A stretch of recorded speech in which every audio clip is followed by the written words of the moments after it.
आज हम लोग बात करेंगे संविधान से संबंधित कुछ बहुत ही ज़्यादा महत्वपूर्ण क्वेश्चन जो कई एक बार एग्ज़ाम्स में रिपीटेड हुए हैं और कई एक बार एग्ज़ाम्स में पूछे गए हैं। जैसे आपका यूपीपीसीएस में या SSC CGL, SSC 10+2, SSC GD में या रेलवे में और यूपी पुलिस वगैरह में जो बहुत ज़्यादा क्वेश्चन रिपीटेड हुए हैं, हम उन क्वेश्चंस को लेकर के आए हैं। लगभग ये 50 क्वेश्चन हैं और सारे के सारे क्वेश्चन जो भी है बहुत ज़्यादा इम्पोर्टेंट हैं।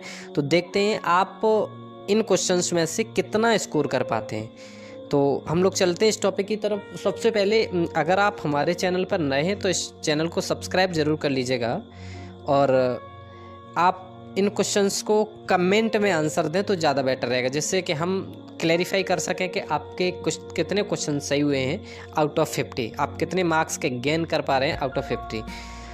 आज का पहला क्वेश्चन है, भारतीय संविधान द्वारा भारतीय नागरिकों को कुल कितने मौलिक अधिकार प्रदान किए गए हैं? तो बेटा बता दें, भारतीय संविधान द्वारा भारतीय नागरिकों को कुल जो मौलिक अधिकार प्रदान किए गए हैं वो बेटा आपका सही उत्तर हो जाएगा ऑप्शन सी 7। बेटा आपको 7 मौलिक अधिकार प्रदान किए गए थे। ठीक है, अब यहाँ पर देखना क्वेश्चन को एक बार, इसी क्वेश्चन को, ये क्वेश्चन तुम्हें फंसा देगा।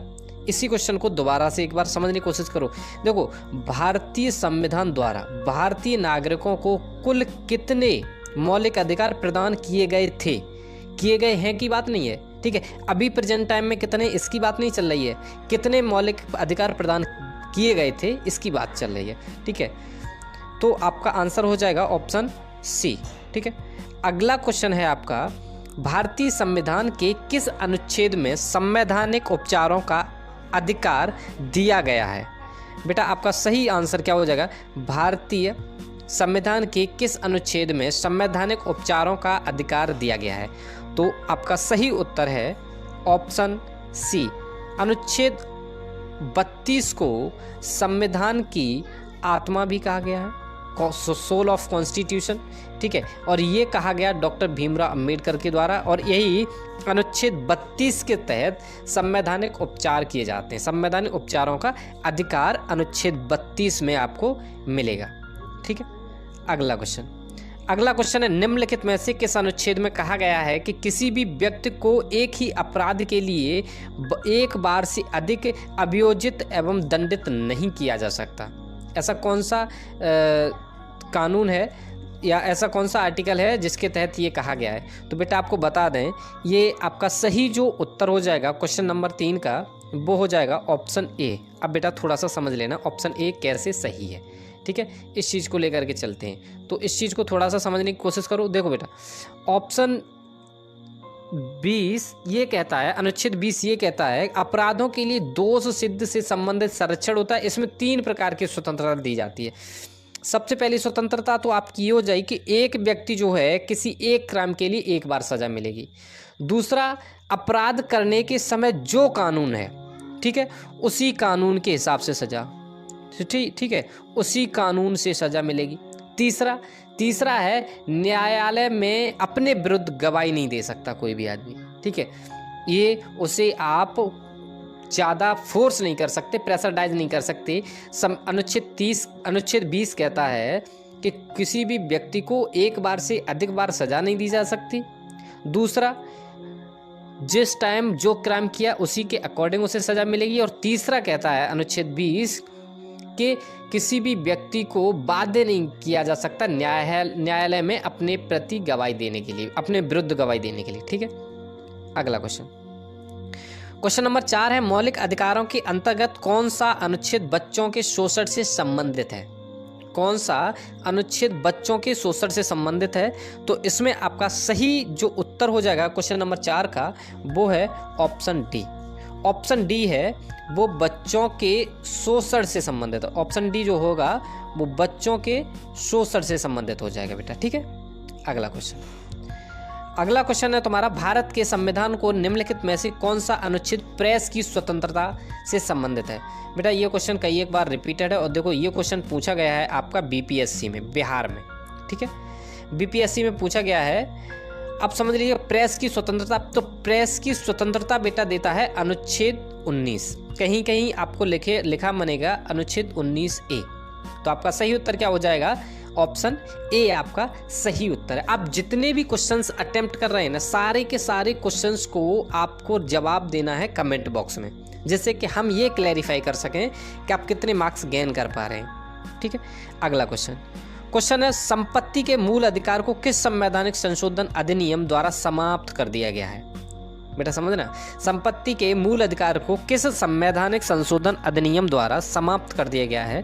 तो इसका सही जो उत्तर हो जाएगा वो हो जाएगा ऑप्शन बी, 44वां संशोधन जो हुआ था उसके द्वारा संपत्ति का अधिकार जो है समाप्त कर दिया गया है। ठीक है, अगला क्वेश्चन है तुम्हारा, भारतीय संविधान के अनुसार निम्न में से कौन सा मूल अधिकार नहीं है? शिक्षा का अधिकार, सूचना का अधिकार, भाषण का अधिकार या जीवन का अधिकार? आपका सही उत्तर हो जाएगा क्वेश्चन नंबर 7 का ऑप्शन बी, सूचना का अधिकार। ठीक है, अगला क्वेश्चन है, किसी कैदी को न्यायालय के समक्ष प्रस्तुत करवाने के लिए किस रिट की आवश्यकता होती है? किसी कैदी को न्यायालय के समक्ष प्रस्तुत करवाने के लिए किस रिट की आवश्यकता होती है? ऑप्शन ए, परमाधिदेश, बंदी प्रत्यक्षीकरण, अधिकार परीक्षा और या उत्प्रेषण। तो बेटा इसका जो सही उत्तर हो जाएगा क्वेश्चन नंबर 8 का, वो हो जाएगा ऑप्शन बी, बंदी प्रत्यक्षीकरण। बेटा इसे थोड़ा सा अगर आप, मैं देखो समझा दे रहा हूँ इसे थोड़ा सा। बंदी प्रत्यक्षीकरण क्या होता है? बंदी प्रत्यक्षीकरण होता है, यह उस व्यक्ति की प्रार्थना पर जारी किया जाता है जो यह समझता है कि उसे अवैध रूप से बंदी किया गया था। ठीक है, तो उसके लिए ये सब किया जाता है, बंदी प्रत्यक्षीकरण। ठीक है, और न्यायालय फिर आदेश देता है इसके लिए। ठीक, अगला क्वेश्चन है बेटा, भारतीय नागरिकों के मौलिक अधिकारों से युक्त प्रतिबंधों को आरोपित करने की शक्ति किसके पास है? देखो ये यूपी पुलिस में क्वेश्चन रिपीटेड है। ठीक है, तो क्वेश्चन 9 का आपका आंसर हो जाएगा राष्ट्रपति के पास ये सब अधिकार है। ठीक है, अगला क्वेश्चन है तुम्हारा, भारतीय संविधान का कौन सा अनुच्छेद व्यक्ति के विदेश यात्रा के अधिकार को संरक्षण प्रदान करता है? व्यक्ति के विदेश यात्रा के अधिकार को संरक्षण प्रदान करता है, ऐसा कौन सा अधिकार है, कौन सा आर्टिकल ये सब करता है बेटा? तो आपका सही उत्तर क्या हो जाएगा? आपका सही उत्तर है ऑप्शन सी। आपका सही उत्तर क्या हो जाएगा? ऑप्शन सी अनुच्छेद 21। अनुच्छेद 21 बेटा क्या करता है? प्राण एवं दैहिक स्वतंत्रता का संरक्षण करता है। किसी भी व्यक्ति को विधि द्वारा स्थापित प्रक्रिया की अतिरिक्त उसके जीवन और व्यक्ति स्वतंत्रता का अधिकार होता है। ठीक है, अनुच्छेद 21 के तहत। तो भारतीय संविधान का अनुच्छेद 21 व्यक्ति के विदेश यात्रा के अधिकार के संरक्षण प्रदान कराता है। ठीक है, क्वेश्चन नंबर 11 है, निम्नोक्त समादेशों में कौन सा समादेश किसी अवैध व्यक्ति से सरकारी पद को बचाने के लिए जारी किया जाता है? आपका सही उत्तर इसमें क्या हो जाएगा? तो सही उत्तर है अधिकार परीक्षा। आपका सही उत्तर क्या हो जाएगा? अधिकार परीक्षा। बेटा ये सारे क्वेश्चन जो हैं वो सारे के सारे क्वेश्चन ऐसे हैं जो एग्जाम में पूछे जा चुके हैं। ठीक है, भारत के संविधान के किस भाग को संविधान की आत्मा के रूप में वर्णित किया गया है? मौलिक अधिकार, राज्य नीति निर्देशक सिद्धांत, उद्देश्य का या पंचायत? तो आपका सही उत्तर हो जाएगा ऑप्शन ए, मौलिक अधिकार। ठीक है, अगला क्वेश्चन है बेटा, मौलिक अधिकारों में संशोधन करने में कौन सक्षम है? ये देखो कई एक बार क्वेश्चन रिपीटेड हुआ है। ठीक है, ये पहली बार नहीं पूछा जा रहा, कई एक बार क्वेश्चन रिपीटेड है। मौलिक अधिकारों में संशोधन करने में कौन सक्षम है? तो इसका बेटा सही उत्तर क्या हो जाएगा? आपका सही उत्तर है क्वेश्चन नंबर 13 का ऑप्शन डी। आपका सही उत्तर क्या हो जाएगा? ऑप्शन डी, मौलिक अधिकारों में संशोधन करने में कौन सक्षम है? क्वेश्चन नंबर 13 का ऑप्शन डी। लेकिन कहीं कहीं क्या है कि सर्वोच्च न्यायालय भी लगा रहेगा। ठीक है, और ज़्यादा बेटर है कि ये इस क्वेश्चन में मौलिक अधिकारों में संशोधन करने का सर्वोच्च न्यायालय को अधिकार होता है। सॉरी, चुनाव आयोग को नहीं होगा, सर्वोच्च न्यायालय को अधिकार होगा। ठीक, अगला अगला क्वेश्चन है, निम्नलिखित में से कौन सा मूल अधिकार नहीं है? समता का अधिकार, संपत्ति का अधिकार, स्वतंत्रता का या अधिकार, या संवैधानिक उपचारों का अधिकार? बेटा क्वेश्चन नंबर 14 का सही उत्तर क्या हो जाएगा? संपत्ति का अधिकार। अब बेटा यही समझ लेना, थोड़ा सा एक्सप्लेन कर देते हैं। पहले मौलिक अधिकार हुआ करते थे 7, ठीक है। सबसे पहला क्वेश्चन तुम्हारा ये इसी संबंधित है। संपत्ति के अधिकार को खत्म कर देने के बाद अब प्रेजेंट टाइम में मौलिक अधिकार हो गए हैं 6, ठीक है। ये कई एक बार पूछा गया है, क्योंकि यहीं बच्चा कंफ्यूज हो जाता है, कहीं कहीं वो 7 पढ़ लेता है, कहीं कहीं 6 पढ़ लेता है, ठीक है। अगला क्वेश्चन है, भारतीय संविधान के भाग 3 में कुल कितने अनुच्छेदों में मूल अधिकारों का वर्णन किया गया है? तो बेटा भाग 3 में कुल अनुच्छेद हो जाएंगे, वो हो जाएंगे आपके 24 अनुच्छेद हो जाएंगे, ठीक है। अगला क्वेश्चन है, निम्नलिखित में से कौन सा अधिकार भारतीय संविधान के अनुच्छेद 32 के अंतर्गत प्रवर्तित किए जा सकते हैं? क्वेश्चन नंबर 16 का सही उत्तर क्या हो जाएगा? तो वो हो जाएगा मौलिक अधिकार, क्योंकि मौलिक अधिकार में ही संशोधन किया जा सकता है अनुच्छेद 32 के अंतर्गत, ठीक। ये पूछा गया है बेटा यूपीपीसीएस में। ये सारे के सारे क्वेश्चन ऐसे हैं जो पूछे जा चुके हैं, तो इम्पोर्टेंट क्वेश्चन है, ठीक है।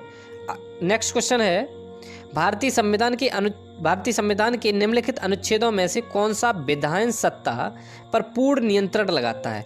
विधायन सत्ता पर पूर्ण नियंत्रण लगाता है। क्वेश्चन नंबर 17 का सही उत्तर हो जाएगा आर्टिकल 14। आर्टिकल 14 जो है आपका सही उत्तर हो जाएगा। अगला क्वेश्चन, नेक्स्ट क्वेश्चन इज, वह रेट जो भारत के उच्चतम न्यायालय या अथवा सर्वोच्च न्यायालय द्वारा किसी व्यक्ति या सार्वजनिक संस्था का आदेश देती है कि वह अपने कर्तव्य का पालन करे, क्या कहलाती है? आपका सही उत्तर हो जाएगा क्वेश्चन नंबर 18 का ऑप्शन ए, परमादेश। मतलब उच्चतम न्यायालय या सर्वोच्च न्यायालय द्वारा एक परमादेश जारी किया जाता है, जिसमें कहा जाता है कि आप अपने कर्तव्य का वहन करिएगा, आप अपने निष्ठापूर्वक अपने कर्तव्य का वहन करिएगा, अपनी ड्यूटी को अच्छे से करिएगा, ये परमादेश कहलाता है। क्वेश्चन नंबर 19 है, मौलिक अधिकार संविधान के किस भाग में वर्णित हैं? मौलिक अधिकार संविधान के किस भाग में वर्णित हैं? आपका सही उत्तर हो जाएगा भाग 3, क्योंकि मौलिक अधिकार जो वर्णित हैं वो किस में हैं? भाग 3 में भारत के नागरिकों के मौलिक अधिकार वर्णित हैं, ठीक। नेक्स्ट क्वेश्चन इज, निम्नलिखित में से किस याचिका के अधीन किसी कर्मचारी को ऐसी कार्रवाई करने से रोका जाता है जिसके लिए सरकारी तौर पर वह हकदार नहीं होता है? बेटा ये क्वेश्चन थोड़ा सा इंपॉर्टेंट है, समझ लेना। कुछ अधिकारी क्या होते हैं कि लोअर लेवल के होते हैं और अपर लेवल का काम करने लग जाते हैं, तो उनके पास वो अथॉरिटी होती नहीं है, वो हकदार नहीं होते हैं। तो ये किस याचिका के अधीन होता है? तो इसमें आपका सही जो उत्तर हो जाएगा क्वेश्चन नंबर 20 का, वो हो जाएगा ऑप्शन बी, अधिकार परीक्षा। देखो बेटा क्या होता है, अधिकार परीक्षा जो है आपका सही उत्तर हो जाएगा। अगर आपने हमारी पिछली क्लास भारत के मूल अधिकारों से संबंधित, मौलिक अधिकारों से संबंधित मैंने एक क्लास डाली हुई है यूट्यूब चैनल पर, अगर आपने वो क्लास अच्छे से पढ़ी है तो मौलिक अधिकार से संबंधित आपका एक भी क्वेश्चन नहीं छूटेगा, ये मेरी गारंटी है, अगर आपने वो क्लास पढ़ी है तो। नेक्स्ट क्वेश्चन की हम बात करते हैं। नेक्स्ट क्वेश्चन है, संविधान के किस भाग को भारत का मैग्ना कार्टा कहा जाता है? भाग 1 को, भाग 2, भाग 3 या भाग 4? तो क्वेश्चन नंबर 21 का सही उत्तर है ऑप्शन सी, भाग 3 को मैग्ना कार्टा कहा जाता है। भाग 3 को क्या कहा जाता है बेटा? भाग 3 को मैग्ना कार्टा कहा जाता है, ठीक है। भाग 3 को मैग्ना कार्टा कहा जाएगा। अब निम्नलिखित में से कौन सा सुमेलित नहीं है? देखो, समता का अधिकार अनुच्छेद 14 से 18 तक, शोषण के विरुद्ध अधिकार अनुच्छेद 23 से 24 तक, धर्म की स्वतंत्रता का अधिकार अनुच्छेद 29 से 30 तक, संपत्ति का अधिकार अनुच्छेद 31। बेटा इसमें आपका सही उत्तर क्या है? क्वेश्चन नंबर 22 का सही उत्तर हो जाएगा धर्म की स्वतंत्रता का अधिकार अनुच्छेद 29 से 30 तक। ऐसा नहीं है, ठीक है, 26 से स्टार्ट होता है, ठीक, क्लियर हो रहा है। अगला क्वेश्चन, निम्नलिखित में से कौन सा कथन गलत है? देखो ये पीसीएस लेवल के क्वेश्चन है, इसमें ज़्यादातर कथन ही दिए जाते हैं। निम्नलिखित में से कौन सा कथन गलत है? ऑप्शन ए, संपत्ति के अधिकार को 44वें संशोधन के बाद हटाया गया था। ऑप्शन बी, संपत्ति का अधिकार अब मात्र एक नैतिक अधिकार रह गया है। इस समय केवल 6 मूल अधिकार हैं। भारत के मूल अधिकारों को अमेरिका के संविधान से लिया गया है। तो बेटा क्वेश्चन नंबर 23 का सही उत्तर हो जाएगा, वो हो जाएगा ऑप्शन बी। देखो बेटा समझ लेना, संपत्ति का अधिकार को 44वें संशोधन के बाद हटाया गया था, ये बात सही है। संपत्ति का अधिकार एकमात्र नैतिक अधिकार है, ये गलत है। ठीक है, अब केवल मूल अधिकार 6 हैं, तो ये मैं पहले बता चुका हूँ। हाँ, मूल अधिकार 6 ये लिया कहाँ से गया? भारत के मूल अधिकारों को कहाँ से लिया गया है? तो अमेरिका के संविधान से भारत के मूल अधिकारों को लिया गया है। ठीक है, तो आपका क्लियर हो रहा है। 23 का आपका सही उत्तर हो जाएगा ऑप्शन बी। अगला क्वेश्चन है, निम्नलिखित में से कौन सा अधिकार संविधान के अनुच्छेद 19 में नहीं है? वाक एवं अभिव्यक्ति की स्वतंत्रता, संघ बनाने का अधिकार, कोई भी वृत्ति, व्यापार या कारोबार करने का अधिकार, उपाधियों का अंत। क्वेश्चन नंबर 24 का सही जो उत्तर हो जाएगा वो हो जाएगा उपाधियों का अंत। अब उपाधियों का अंत कहाँ आएगा? उपाधियों का अंत आ जाएगा 18 में। ठीक है, क्वेश्चन नंबर 24 का सही उत्तर है उपाधियों का अंत। ये अनुच्छेद 19 में नहीं आता है। अगला क्वेश्चन है, अनुच्छेद 18 के अंतर्गत निम्न में से कौन सी उपाधि एक भारतीय द्वारा धारित नहीं की जा सकती? अनुच्छेद 18 के अंतर्गत बेटा आपको बता दें कौन सी उपाधि नहीं धारण की जाती, तो आपका सही उत्तर हो जाएगा दीवान बहादुर की उपाधि। दीवान बहादुर की उपाधि आर्टिकल 18 के तहत नहीं धारण की जा सकती। ठीक है, और देखो बाद बाकी ये भी जो भी हैं, पद्मश्री, पद्म भूषण, भारत रत्न, तो ये बेटा राष्ट्रपति द्वारा सम्मानित किया जाते हैं, या ये सम्मान जो भी अवार्ड मिलेंगे वो उपाधियां आप धारण कर सकते हैं। बाद बाकी आप कोई भी धारण उपाधि नहीं कर सकते। अगर कोई विदेश में आपको कोई भी उपाधि दी जाती है तो उसकी भी परमिशन आपको लेनी पड़ेगी प्रेसिडेंट से। ठीक है, उसकी भी परमिशन आपको प्रेसिडेंट से लेनी पड़ेगी। ठीक है, अगला क्वेश्चन नंबर 26 है, निम्न में से कौन सा कार्य अनुच्छेद 17 के अंतर्गत छुआछूत माना जाता है? ऑप्शन ए, धार्मिक दार्शनिक आधार पर छुआछूत को सही ठहराना, किसी भी व्यक्ति को सामान बिक्री या सेवाएं देने से रोकना, किसी भी व्यक्ति को सार्वजनिक स्थल पर प्रवेश से रोकना, या उपर्युक्त सभी। तो बेटा इसमें आपका सही उत्तर हो जाएगा, देखो क्वेश्चन नंबर 26 में धार्मिक दार्शनिक आधार पर छुआछूत का सही ठहराना, ये भी आपका सही है। ठीक है, उसके बाद किसी व्यक्ति को सामान बिक्री सेवाएं देने से रोकना, ये भी सही है आपका। किसी भी व्यक्ति को सार्वजनिक स्थल पर प्रवेश, तो बेटा ये आपके तीनों सही हो जाएंगे, इसलिए आपका सही उत्तर हो जाएगा क्वेश्चन नंबर 26 का डी, उपर्युक्त सभी। आपका सही उत्तर क्या हो जाएगा? उपर्युक्त सभी, क्योंकि छुआछूत में अनटचेबिलिटी में ये तीनों ही आ जाते हैं। ठीक है, अगला क्वेश्चन अगला है, शिक्षा का अधिकार किस उम्र के बच्चों के लिए बनाया गया है? 5 से 10 वर्ष, 6 से 14, 6 से 12 वर्ष और 8 से 6 वर्ष। तो क्वेश्चन नंबर 27 का सही उत्तर हो जाएगा बेटा 6 to 14 ईयर। ठीक है, क्या आपका सही उत्तर हो जाएगा 6 to 14 ईयर, 6 से 14 साल। 6 से 14 साल आपका सही उत्तर हो जाएगा। ठीक है बेटा, अगला क्वेश्चन है आपका, निम्न में से कौन सा कथन असत्य है? कथन को पढ़ते हैं हम लोग। अनुच्छेद 21 का संबंध शिक्षा के अधिकार से है। ऑप्शन बी, शिक्षा का अधिकार अधिनियम को 2008 में संसद ने पास किया था। ऑप्शन सी, इसमें 6 से 14 तक के बच्चों को शिक्षा मुफ्त दी जाती है। शिक्षा का अधिकार अधिनियम 86 में संशोधन को पास कर बनाया गया था। सही उत्तर है आपका बेटा ऑप्शन बी। ये वाला कथन पूर्ण रूप से गलत है। ऑप्शन बी वाला शिक्षा का अधिकार अधिनियम को 2008 में संसद ने पास किया था, ये गलत है। 86 में संशोधन द्वारा पास किया गया था। ठीक है बेटा,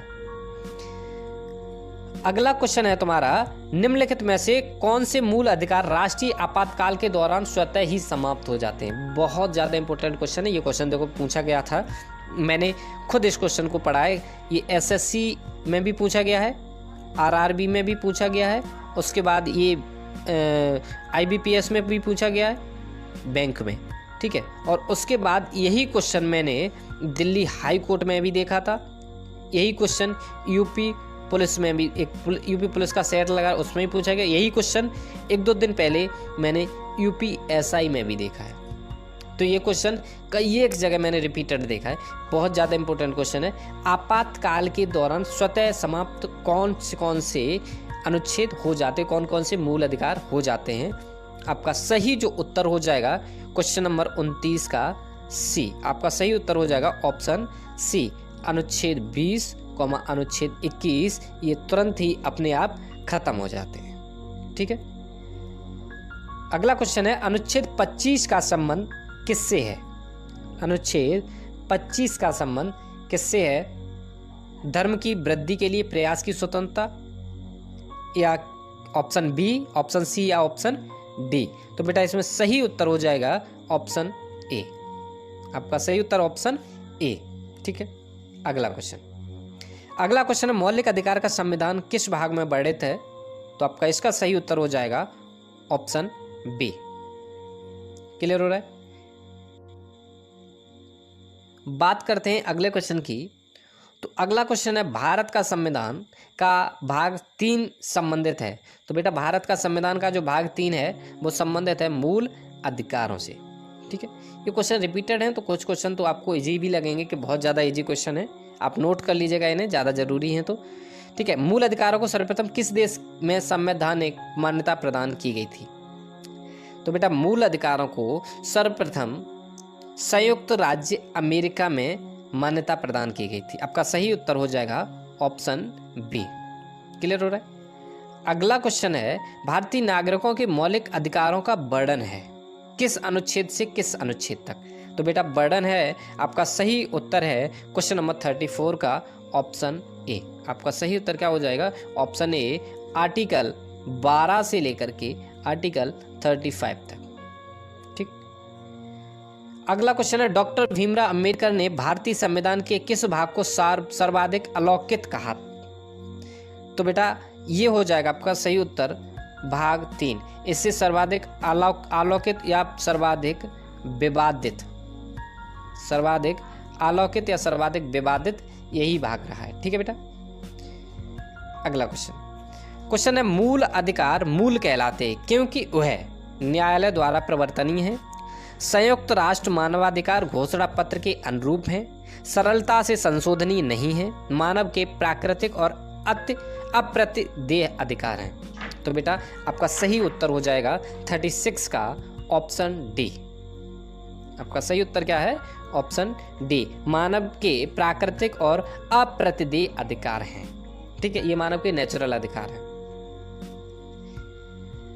अगला क्वेश्चन है भारतीय संविधान के भाग 3 में कुल कितने अनुच्छेदों में मूल अधिकारों का वर्णन है? तो बेटा 12 से अगर हम 35 की बात करेंगे तो टोटल 24 अनुच्छेदों में मूल अधिकारों का वर्णन मिलेगा। ठीक है, अगला देखो रिपीटेड क्वेश्चन है मुझे लग रहा है, भारतीय संविधान द्वारा भारतीय नागरिकों को कुल कितने मौलिक अधिकार प्रदान किए गए थे? देखो फिर वही बात आई, कितने अधिकार प्रदान किए गए थे? तो प्रदान किए गए थे बेटा 7। अगला क्वेश्चन है वर्तमान में भारतीय नागरिकों को कितने मौलिक अधिकार प्राप्त है? देखो ये बहुत अच्छा क्वेश्चन है, वर्तमान में भारतीय नागरिकों को कितने मौलिक अधिकार प्रदान है? तो वर्तमान में जो भारतीय नागरिक हैं उन्हें केवल 6 मौलिक अधिकार प्राप्त हैं। अब 6 में से अब बेटा समझ लेना, आपका सही उत्तर तो हो जाएगा ऑप्शन ए। कौन सा ऐसा अधिकार है जो समाप्त कर दिया गया? तो बेटा जो संपत्ति का अधिकार है, संपत्ति का अधिकार है, तो संपत्ति का अधिकार जो है वो समाप्त कर दिया गया है। ठीक है, संपत्ति का अधिकार जो है, संपत्ति का जो अधिकार है वो समाप्त कर दिया है। पहले हुआ करते थे 7, बाद में हो गए अब 6। ठीक है, तो याद रखना है कितने मूल अधिकार कितने थे? 7, लेकिन अब वर्तमान में मूल अधिकार कितने हैं? तो वो हो गए बेटा 6। ठीक है, भारत में संविधान के मौलिक अधिकार हैं, मूल संविधान का हिस्सा था, 4थे संशोधन द्वारा जोड़े गए थे, संसद द्वारा 1952 में जोड़े गए, 42वें संशोधन द्वारा जोड़े गए।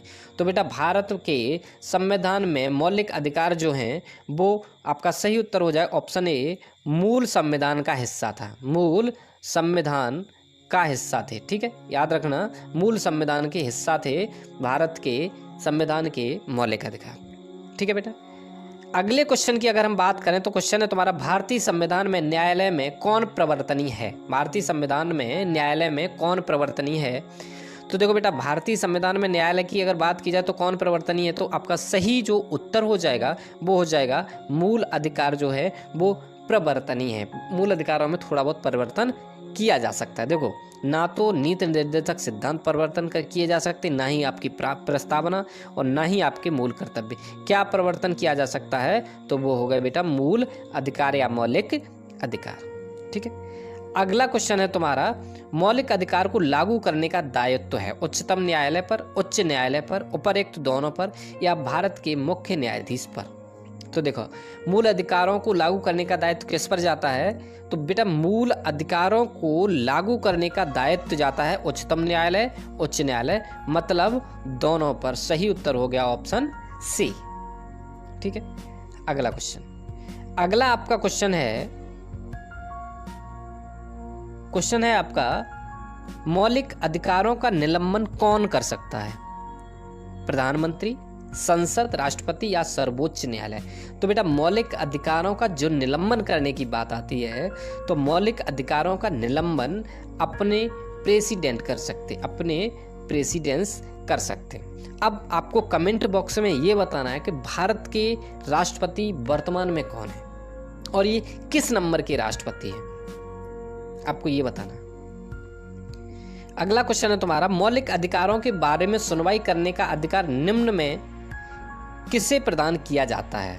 मौलिक अधिकारों के बारे में सुनवाई करने का अधिकार निम्न को प्रदान किया जाता है। ऑप्शन ए सर्वोच्च न्यायालय, उच्च न्यायालय, प्रधानमंत्री, इनमें से कोई नहीं। तो बेटा आपका सही जो उत्तर होगा वो हो जाएगा ऑप्शन ए। सही उत्तर आपका ऑप्शन ए हो जाएगा। ठीक है, ऑप्शन ए आपका सही उत्तर है। सर्वोच्च न्यायालय सुनवाई करने की अथॉरिटी रखता है। अगला क्वेश्चन है, भारत संविधान में उद्घोषित मौलिक अधिकारों में संशोधन किया जा सकता है केवल राष्ट्रपति के द्वारा, सर्वोच्च न्यायालय के द्वारा, संसद के द्वारा या उपर्युक्त में से कोई नहीं। तो बेटा संविधान में उद्घोषित जो मौलिक अधिकार हैं उनमें संशोधन करने की जो अथॉरिटी है वो केवल और केवल संसद के पास है। किसके पास है? केवल और केवल संसद के पास वो अथॉरिटी है।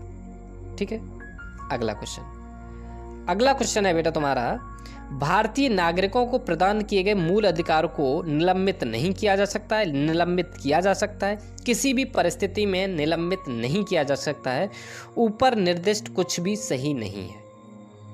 तो इसमें आपका सही क्या है? आप बताइए, निलंबित किया जा सकता है मूल अधिकारों को या नहीं किया जा सकता है, या किसी भी परिस्थिति में नहीं किया जा सकता है, या ऊपर निर्दिष्ट कुछ भी सही नहीं है? तो बेटा इसका सही जो उत्तर हो जाएगा कि निलंबित किया जा सकता है अपनी सिचुएशन को देख करके। ठीक है, अगला क्वेश्चन है तुम्हारा, निम्नलिखित में से कौन से मामले उच्च न्यायालय तथा उच्चतम न्यायालय की अधिकारिता में आते हैं? कौन से मामले उच्च न्यायालय तथा उच्चतम न्यायालय की अधिकारिता में आते हैं? केंद्र व राज्यों के बीच विवाद, राज्यों के परस्पर विवाद, मूल अधिकार का प्रवर्तन, संविधान के उल्लंघन से संरक्षण। तो आपका सही जो उत्तर हो जाएगा वो हो जाएगा मूल अधिकारों का प्रवर्तन। ठीक है, अगला क्वेश्चन है तुम्हारा, भारतीय संविधान के अंतर्गत मूल अधिकारों का संरक्षक कौन है? अब ऑप्शन ए संसद, बी राष्ट्रपति, सी न्यायपालिका और डी मंत्रिमंडल।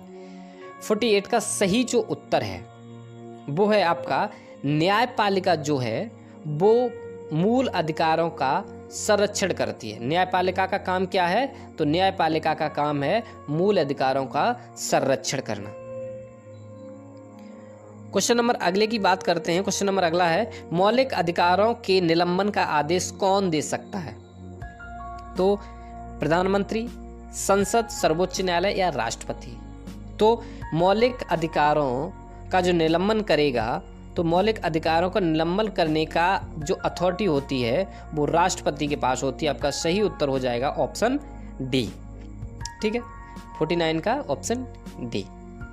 अगला तुम्हारा क्वेश्चन है, मूल अधिकारों पर आवश्यक प्रतिबंध लगाने का अधिकार किसके पास है? मूल अधिकारों पर आवश्यक प्रतिबंध लगाने का अधिकार किसके पास है? ऑप्शन ए राष्ट्रपति, ऑप्शन बी संसद, ऑप्शन सी न्यायपालिका, ऑप्शन डी इनमें से कोई नहीं। तो बेटा आपका सही उत्तर क्या हो जाएगा, मूल अधिकारों पर आवश्यक प्रतिबंध लगाने का अधिकार। तो आपका सही उत्तर हो जाएगा ऑप्शन बी, मूल अधिकारों पर आवश्यक प्रतिबंध लगाने का अधिकार होता है संसद को। ठीक है, ये आपके बहुत ज़्यादा इम्पोर्टेंट 50 क्वेश्चन थे जो बहुत ज़्यादा इम्पोर्टेंट थे। अब आप स्कोर देख लीजिएगा आपका कितना आया है, और फिर मैं आपको बताता हूँ कि आपका टोटल स्कोर कितना रहा है। ठीक है, ये बहुत ज़्यादा इम्पोर्टेंट क्वेश्चन थे।